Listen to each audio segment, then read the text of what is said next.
प्यारे साथियों, आप सभी का हमारे चैनल पे बहुत बहुत स्वागत है। दोस्तों, आज के इस वीडियो के माध्यम से क्लास 10th मैथमेटिक्स एनसीईआरटी का सेकंड चैप्टर दो चर वाले रैखिक समीकरण युग्म से संबंधित कुछ बेसिक क्वेश्चन को सिलेक्ट किया हुआ है, जो कि बोर्ड परीक्षा 2024 के लिए अति महत्वपूर्ण हो सकते हैं। तो सबसे पहले प्यारे साथियों, हम इस चैप्टर का इंट्रो समझेंगे, उसके बाद हम सिलेक्टेड क्वेश्चन को सॉल्व करेंगे जो कि बोर्ड के पेपर में पूछे जा सकते हैं। इसलिए आप सभी से हम्बल रिक्वेस्ट है, वीडियो को ध्यान से देखना, अंत तक जरूर देख लेना, वीडियो को लाइक कर देना, शेयर कर देना, अगर चैनल पर नए हो तो चैनल को सब्सक्राइब भी कर देना। ठीक है, आइए सबसे पहले ये समझ लेते हैं कि रैखिक समीकरण होता क्या है, इसका व्यापक रूप क्या होता है और इन तमाम प्रकार के समीकरण को हल करने के लिए हम किस विधि का इस्तेमाल करते हैं। सबसे पहले इन सभी बातों को समझते हैं, उसके बाद हम बेसिक क्वेश्चन बताएंगे जो कि बोर्ड के पेपर में कई बार पूछे जा चुके हैं। ठीक है, आप लोग वीडियो को स्किप मत करना, शुरू से लेकर के एंड तक जरूर देखिएगा। ठीक है, तो आइए सबसे पहले हम ये समझ लेते हैं कि रैखिक समीकरण होता क्या है। तो ऐसा समीकरण जिसके अधिकतम माने जिसके चर की घातों की अधिकतम जो संख्या होती है एक होती है। जैसे मैं यहाँ पे अगर लिखना चाहूंगा 2x, क्या बोलेंगे, 2x + 3y = 6। ये किस प्रकार का समीकरण हो गया? ये आपका लीनियर इक्वेशन हो गया। क्यों? क्योंकि इसमें चर की अधिकतम घातों की जो संख्या होगी हमारा एक दिया गया है, जो पावर की जो है हमारा क्या है, एक दिया गया है। क्या है? पावर हमारा एक दिया गया है। इसी को हम क्या बोलेंगे? रैखिक समीकरण बोलेंगे। और ये हमारा तो एक हो गया समीकरण। ठीक है, इसी प्रकार से मैंने एक और अलग एग्जांपल लिख दूंगा तो क्या हमारा क्या हो जाएगा, एक युग्म बन जाएगा, एक जोड़ा बन जाएगा। ठीक है, जिसे मैं यहाँ पे लिख दूंगा 3x + 2y = 10। ये हमारा क्या हो गया, एक अलग समीकरण बन गया। तो ये हमारा क्या बन गया, दो अलग अलग समीकरण बन गए, और दो अलग अलग समीकरण को हम क्या बोलते हैं, युग्म बोलते हैं। क्या हो गया हमारा, इसी को हम बोलते हैं दो चर वाले। दो चर कौन कौन से हो सकते हैं, एक हमारा x हो सकता है, एक हमारा y हो सकता है। ये दो चर हो गया, वेरिएबल हो गया। और रैखिक समीकरण क्या बोलेंगे, ऐसा समीकरण जिसके चर के अधिकतम घात एक होता है। ठीक है, इसको हम क्या बोलेंगे, दो चर वाले रैखिक समीकरण युग्म बोल देंगे। ठीक है, अब आइए हम इसका व्यापक रूप यानी कि स्टैंडर्ड फॉर्म समझ लेते हैं। वो क्या होता है, इसका जो व्यापक रूप होता है वो होता है ax। क्या होता है, ax + by, ठीक है, + c = 0 होता है। ठीक है, या हम ये भी बोल सकते हैं ax + by = हम c भी लिख सकते हैं, या माइनस। यहाँ पे देखो, आप साइन को यहाँ पे चेंज करिएगा तो क्या हो जाएगा, माइनस हो जाएगा, या माइनस को अभी मत लिखो। ठीक है, इसको एक अलग इक्वेशन मान लो। ठीक है, तो ये हमारा क्या हो गया, ये व्यापक रूप हो गया, ax + by + c = 0 हो गया। हमेशा याद रखिएगा a, b और c ये तीनों क्या है, ये एक चर क्या है, ये हम बोलेंगे अचर। क्या है, ये अचर वास्तविक संख्या है। क्या है, अचर और वास्तविक संख्या है। कैसी है, वास्तविक संख्याएं हैं। ठीक है, इस बात को ध्यान में रखिएगा, ए, बी और सी। और यहाँ पे देखो एक्स और वाई क्या है, एक्स और वाई क्या है, ये हमारा है चर यानी कि वेरिएबल क्वांटिटीज। समझ में आ गया इतना बात। अब आइए एक बात और समझ लेते हैं कि किसी भी प्रकार के दो चर वाले रैखिक जो समीकरण होते हैं उनका जो आलेख होता है, ग्राफ होता है, वो हमेशा लीनियर फॉर्म में होगा। कैसा होगा, हमेशा लीनियर फॉर्म में होगा, रेखीय में होगा। क्या होगा, हमेशा एक सरल रेखा में होगा। समझ में आ गया।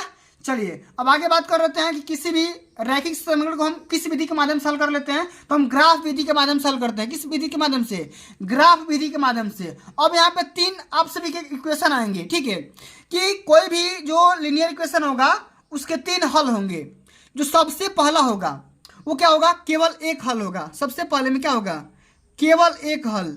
तो केवल एक हल कब होगा, समझिए, जब केवल एक हल होगा तो उसके लिए कंडीशन होगा, वो होगा ये हमारा a1 बट्टे में क्या हो जाएगा, a2 does not equal to क्या हो जाएगा, b1 बट्टे में b2।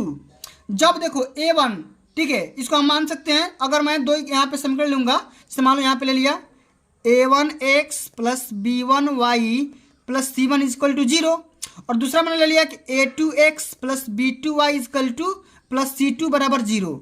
अब यहाँ पे देखो a1/a2 does not equal to b1/b2 जब होगा तो केवल एक हल होगा। केवल कितना हल होगा, इस समीकरण के कितना हल होंगे, एक हल होंगे।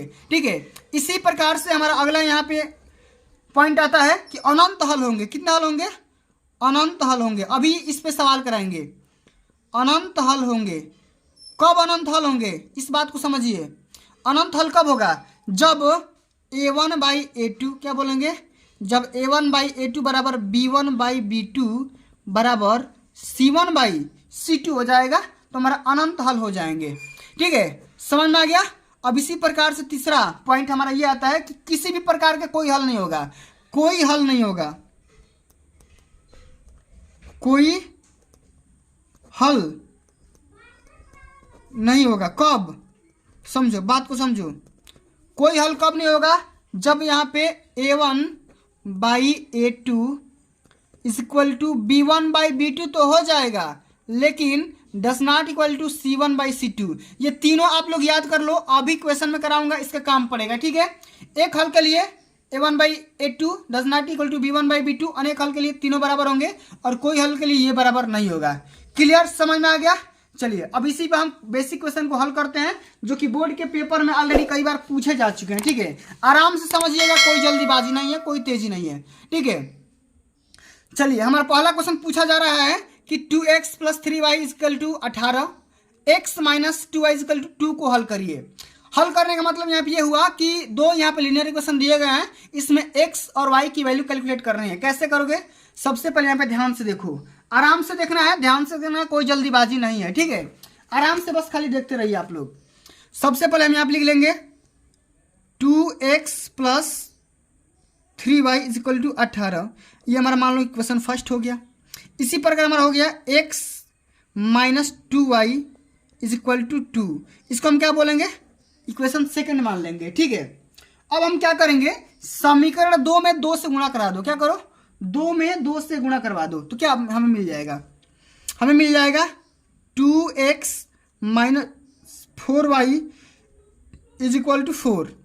ठीक है, इसको हम इक्वेशन थर्ड मान ले रहे हैं। ठीक है, अब हम इक्वेशन फर्स्ट और थर्ड को हल करेंगे। समीकरण यहाँ पे लिखेंगे, समीकरण 3 में से, ठीक है, समीकरण 1 को घटाने पर, 1 को घटाने पर, आओ घटाओ, क्या हो जाएगा? घटा दो, क्या हो जाएगा? 2x - 4y = 4 हो गया। और हमारा क्या बच गया ऊपर? 2x + 3y = 18 हो गया। आओ घटा लेते हैं, तो क्या होगा? ये हमारा हो जाएगा माइनस। ठीक है, ये भी माइनस, ये भी माइनस, ये तो कैंसिल आउट हो जाएगा।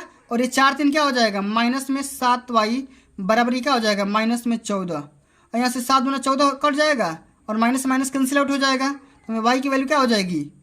2 प्राप्त हो जाएगी। ठीक है, y की वैल्यू क्या हो जाएगी? 2 मिल जाएगी। अब हम क्या करेंगे? y का मान किसी भी इक्वेशन में रख दो। ठीक है, y का मान किसी भी, यहाँ पे लिखेंगे y का मान समीकरण 2 में रखने पर, किसी भी इक्वेशन में रखो। ठीक है, तो क्या हो जाएगा? x - 2 × y का मान 2 है बराबर 2। x बराबर क्या हो जाएगा? 2 और ये +2 हो जाएगा। तो x का मान क्या हो जाएगा? x बराबर यहाँ से 4 निकल करके आ गया, y का मान ये आ गया और x का मान ये आ गया। ठीक है, इस प्रकार से हम हल करेंगे। सॉरी, यहाँ पे देख लेना, 2 और +2, ये 2 2 4 हो जाएगा, ये 4 जुड़ेगा तो क्या हो जाएगा? x का मान 6 आ जाएगा। क्या आ जाएगा? 6 आ जाएगा। इसको सुधार लीजिएगा। ठीक है, चलो अब अगला हमारा क्वेश्चन दिया गया है कि k के किस मान के लिए समीकरण 3x - y + 8 = 0 और 6y - ky = -16 संपाती रेखाएं निरूपित करेंगे। माने k का कौन सा मान रखेंगे कि दोनों इक्वेशन आपस में लीनियर हो जाएंगे, माने संपाती हो जाएंगे। ठीक है, तो संपाती रेखाएं होने के लिए क्या कंडीशन होता है? a1/a2 बराबर b1/b2 बराबर c1/c2 होता है। तो सबसे पहले हम क्या करेंगे? इसको इक्वेशन को क्या करेंगे? कंपेयर करेंगे दोनों इक्वेशन को। आराम से समझिए। ठीक है, हम क्या करेंगे? सबसे पहले हमारा इक्वेशन सबसे पहला दिया गया है कि 3x - y + 8 = 0 दिया गया है, इसको इक्वेशन फर्स्ट मानो। और अगला हमारा इक्वेशन दिया गया है 6x - ky बराबर -16, इसको इक्वेशन सेकंड मान लो। ठीक है, अब इसको इधर प्लस दिया है तो इसको आप इधर कर लो। ठीक है, तो क्या हो जाएगा? 6x - ky + 16 बराबर क्या हो जाएगा? 0, इसको इक्वेशन थर्ड मान लो। ठीक है, अब हम क्या करेंगे? कंपेयर करेंगे a1x + b1y + c1 बराबर 0 से। तो A1 का मान यहाँ से क्या आ जाएगा, मान लिख लो यहाँ से A1 बराबर 3 आ जाएगा, B1 बराबर यहाँ से -1 आ जाएगा, और C1 बराबर क्या आ जाएगा, 8 आ जाएगा। ठीक है, इसी प्रकार यहाँ से A2 बराबर लिख लो, यहाँ से 6 आ जाएगा, B2 बराबर क्या आ जाएगा, माइनस का क्या आ जाएगा, और C2 बराबर क्या आ जाएगा, 16 आ जाएगा। ठीक है, इतना बात। अब यहाँ पे फार्मूला लगा दो।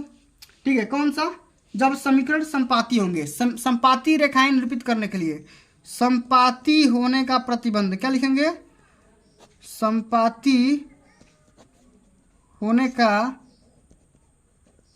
प्रतिबंध। अब संपाती होने का प्रतिबंध क्या होता है बच्चा, ये होता है A1/A2 बराबर B1/B2 बराबर C1/C2। इसमें रख दो, A1 का मान क्या है 3, A2 का मान क्या है 6, ठीक है, बराबर B1 का मान है -1 और B2 का मान क्या है -k, और C1 का मान क्या है 8 और C2 का मान क्या है 16। ठीक है, किसी भी इक्वेशन सॉल्व कर लो, k का मान आ जाएगा, माइनस माइनस तो पहले कैंसिल आउट हो जाएगा, और यहाँ से 1/2 हो जाएगा, और ये भी 1/2 आ जाएगा। तो 1/2 बराबर 1/k, तो k का मान क्या आ जाएगा, k बराबर यहाँ से 2 आ जाएगा, k का मान यहाँ से क्या आएगा 2 आ जाएगा। तो 2 के लिए दोनों इक्वेशन क्या हो जाएंगे, संपाती रेखाएं शो करेंगी। ठीक है, चलिए इसी प्रकार हमारा अगला क्वेश्चन दिया गया है, इसको समझिए ध्यान से।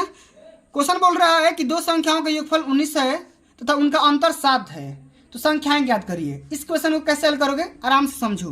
मान लेते हैं दो संख्याएं x और y है और उनका योगफल क्या हो सकता है, जब संख्याएं दो है, ठीक है, हम मान लेंगे कि माना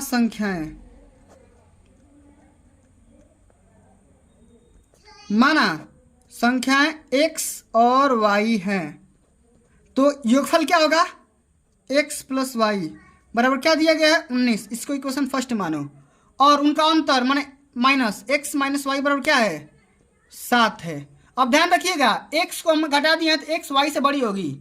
अब इस दोनों इक्वेशन को हल कर लो, जोड़ दो, क्या करो दोनों को जोड़ दो, यहाँ पे equation first plus equation second कर दो, तो क्या होगा, अब ये कैंसिल आउट हो जाएगा, हमारा बच जाएगा 2x बराबर 19, साथ जोड़ोगे तो क्या हो जाएगा 9 × 7 = 16, यानी कि 26 हो जाएगा। तो x का मान यहाँ से निकाल दो, क्या आ जाएगा 13 आ जाएगा, 13 बार में कट जाएगा।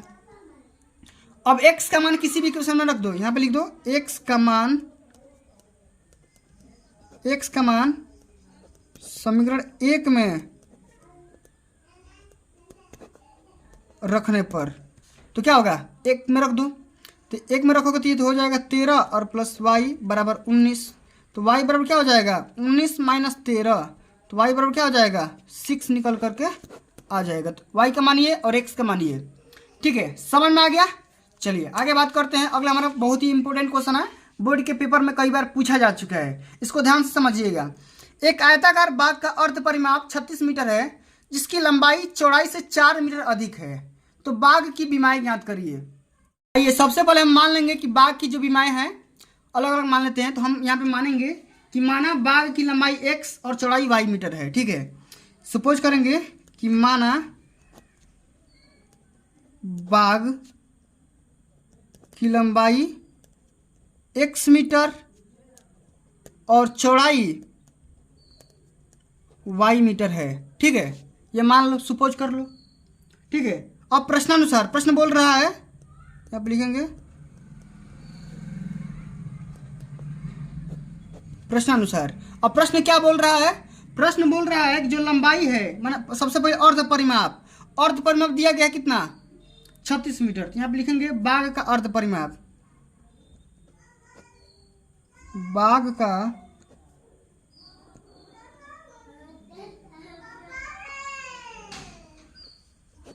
अर्ध परिमाप दिया गया है 36। अब अर्ध परिमाप मतलब परिमाप कितना होता है, लंबाई प्लस चौड़ाई बाई 2 होता है। ठीक है, तो परिमाप अर्ध परिमाप क्या हो जाएगा, लंबाई प्लस चौड़ाई हो जाएगा, क्या हो जाएगा x + y बराबर 36 हो जाएगा। ठीक है, इसको इक्वेशन फर्स्ट मान लो। ठीक है, अब हमारा ये बोल रहा है कि लंबाई है चौड़ाई से 4 मीटर अधिका है, तो अगर लंबाई x है, ठीक है, अगर घटाओगे y को तो कितना आएगा 4 आ जाएगा, इसको इक्वेशन सेकंड मान लो। ठीक है, अब दोनों इक्वेशन को जोड़ दो, क्या करो इक्वेशन फर्स्ट और इक्वेशन सेकंड को जोड़ दो, तो x y से y कैंसिल आउट, तो हमारा क्या हो जाएगा 2x बराबर 36 + 4 क्या हो जाएगा 40, तो x का मान यहाँ से क्या आ जाएगा, x का मान यहाँ से 20 मीटर निकल करके आ जाएगा। ठीक है, अब x का मान किसी भी क्वेश्चन में रख दो, ठीक है। x का मान किसी भी क्वेश्चन में रखोगे तो क्या आ जाएगा, x का मान रख दो, यहाँ पे लिख दो x का मान समीकरण 1 में रखने पर, ठीक है। 1 में रखो तो x का मान क्या है 20 और प्लस y बराबर 36, तो y बराबर क्या हो जाएगा 36 माइनस 20, तो y बराबर क्या हो जाएगा 16 मीटर, क्या हो जाएगा 16 मीटर हमारा क्या हो जाएगा आंसर हो जाएगा, ठीक है। चलिए अब आगे बढ़ते हैं। अगला हमारा अंतिम नंबर क्वेश्चन दिया गया है, ध्यान से समझो कि ये भी क्वेश्चन बोर्ड के पेपर में कई बार पूछा जा चुका है। क्वेश्चन बोल रहा है कि दो समपूरक कोणों में बड़ा कोण छोटे कोण से 18 अंश अधिक है तो उन्हें ज्ञात करिए। कैसे करोगे, ध्यान समझो। सबसे पहले आप सभी को यह पता होना चाहिए कि समपूरक कोण कितने डिग्री को बोलते हैं। समपूरक कोणों का योगफल 180 डिग्री होता है, सबसे पहले आप सभी को पता होना चाहिए। तो हम मान लेंगे कि माना बड़ा कोण, क्या मानेंगे, माना बड़ा कोण, ठीक है। बड़ा कोण x डिग्री तथा छोटा कोण y डिग्री है, ठीक है, मान लो। अब देखो जो संपूरक कोण दिया गया है तो इनका योगफल भी होगा, तो योगफल क्या हो जाएगा x प्लस वाई बराबर 180 डिग्री हो जाएगा। क्वेश्चन फर्स्ट मान लो। अब बोल रहा है कि चूंकि बड़ा जो कोण है छोटे कोण से 18 अंश अधिक है, तो अगर कंपेयर कराओगे तो क्या हो जाएगा, कंपेयर कराओगे तो क्या होगा, हमें मिल जाएगा x जो ये है ये y से कितना अंश से अधिक है, ये ऑलरेडी अधिक है तो इसमें जोड़ दो 18 अंश, इसको क्वेश्चन सेकंड मान लो। और y का मान x का मान इसमें रख दो, यहाँ पे लिख दो x का मान समीकरण 1 में रखने पर, और रखते हैं क्या हो जाएगा y प्लस 18 प्लस वाई बराबर 180, तो क्या हो जाएगा, यह मिल जाएगा 2y, क्या हो जाएगा 2y प्लस 18 बराबर 180, ठीक है। तो क्या हो जाएगा 2y बराबर 180 माइनस 18, तो 2y बराबर क्या मिल जाएगा, हमें घटा दो, ये माइनस करो, ये कितना हो जाएगा 162, तो y बराबर क्या हो जाएगा डिवाइडेड बाई 2 कर दो 162/2, तो y का मान हमें प्राप्त हो जाएगा कितना 81, क्या हो जाएगा 81 प्राप्त हो जाएगा, ठीक है। अब 81 हमें मिल गया, तो अब y का मान किसी भी क्वेश्चन में रख दो, y का मान यहाँ पे लिखो, y का मान समीकरण 2 में रखने पर 2 में रख दो, तो क्या दिया गया x बराबर y का मान 81 और प्लस 18 जोड़ दो इसमें, तो x का मान क्या आ जाएगा 99, x का मान क्या आ जाएगा 99 डिग्री, ठीक है। चलो इस प्रकार हमारा x और y का मान आ गया। तो प्यारे साथियों आज के लिए बस इतना ही। अगर ये वीडियो आप सभी को अच्छी लगी होगी, हेल्पफुल लगी होगी तो वीडियो को लाइक करना, शेयर कर देना, अगर चैनल पर नहीं हो तो सब्सक्राइब भी कर देना। मिलते हैं अगली वीडियो में, तब तक के लिए जय हिंद, जय भारत, वंदे मातरम।